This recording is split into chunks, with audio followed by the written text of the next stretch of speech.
રાંધણ ગેસના ભાવમાં વધારો થયો છે। એલપીજી સિલિન્ડરના 50 રૂપિયાના વધારાના સમાચાર। આવતીકાલથી અમલી બનશે વધારો।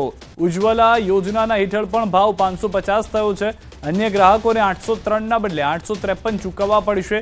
જે હાલમાં જાણકારી મળી રહી છે તે પ્રમાણે 50 રૂપિયાનો એલપીજીના ભાવમાં વધારો કરવામાં આવ્યો છે। એટલે કે રાંધણ ગેસ જે તમારા ઘરે આવી રહ્યો છે, જો ઉજ્જવલા યોજના હેઠળ આવી રહ્યો છે તો 550 રૂપિયા આવતીકાલથી એટલે કે 8 તારીખથી આપણે ચૂકવવા પડશે। અને જો તમારે ત્યાં નોર્મલ જે સાદી રીતે આપણે બુક કરાવતા હોય છે એલપીજીનો ગેસ, જે બાટલો ઉજ્જવલા યોજનામાં નથી આવતો, તો તેના 803ના બદલે ભાવ 50 રૂપિયા વધી 853 રૂપિયા થઈ ગયા છે।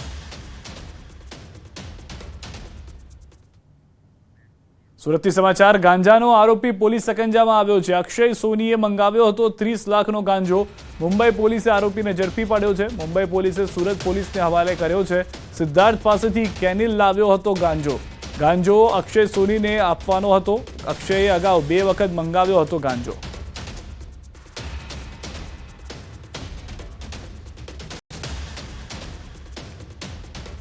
ડાયમંડ વર્કર યુનિયન ગુજરાત દ્વારા કેન્દ્ર તથા રાજ્ય સરકારને પત્ર લખ્યો। અમેરિકામાં લાદવામાં આવેલા ટેરિફની અસર મોટા પ્રમાણમાં રત્ન કલાકારો ઉપર પડી શકે છે, ત્યારે રત્ન કલાકારોને તાત્કાલિક મદદ કરવા માંગ કરવામાં આવી। સાથે મુખ્યમંત્રી દ્વારા રચાયેલી કમિટીને લઈને પણ સવાલ ઉઠાવવામાં આવ્યા। કમિટી શું કરી રહી છે? એક્શન પ્લાન 2 દિવસનો હતો, આજે 25 થી વધારે દિવસ થયા છે। અમે આશા અને અપેક્ષા રાખીએ છીએ કે રત્ન કલાકારોની સાથે સરકાર છે કે નથી, ખુલાસો સરકારે કરવો જોઈએ।